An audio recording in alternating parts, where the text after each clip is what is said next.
Here in Toronto's Dominion Church, cots, mattresses, and personal belongings fill the gathering space.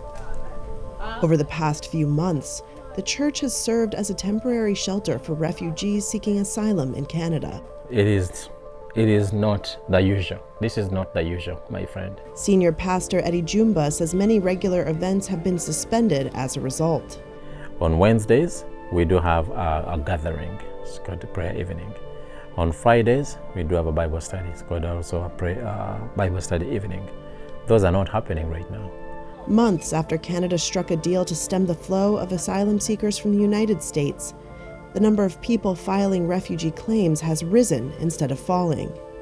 The surge shows how difficult it is for countries to shut the door on desperate people and the challenge higher numbers of asylum seekers can pose. In Toronto, hundreds slept on the streets this summer as they struggled to find beds. Sudanese refugee Hannah Bucket is one of them. I didn't expect for a second that I will end up on the streets, literally on the streets. Canada has long prided itself on welcoming immigrants. It granted asylum in over 60% of cases it finalized in 2022.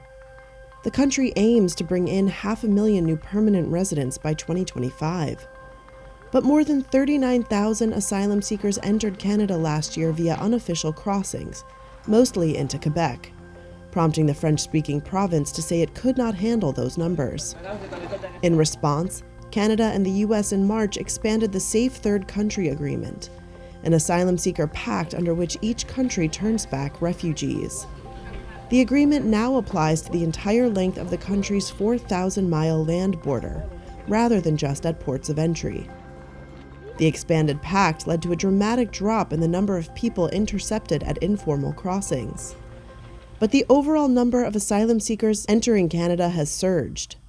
In July, claims rose to more than 12,000, up from around 10,000 in March. That's according to data from the government's Immigration, Refugees, and Citizenship Department. Part of the rise is because Canada is among a shrinking group of countries seen as offering safe harbor. At the same time, pressures of war, climate change, and human rights violations force a greater number to flee. Many come by air. Others sneak across the border, sometimes with a smuggler's help, and hide until they can apply for asylum, people working with migrants told Reuters. Reuters spoke with 10 people seeking refugee status who had recently arrived in Toronto. Though they left for reasons ranging from domestic violence to war, the common draw for all was Canada's reputation for protecting human rights. Why not try to come here?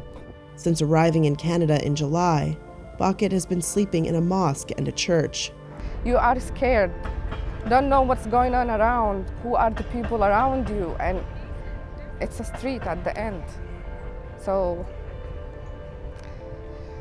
at some point I felt like, why did I come here? But at the end I have nowhere else to go. Everything back there is gone, even my home.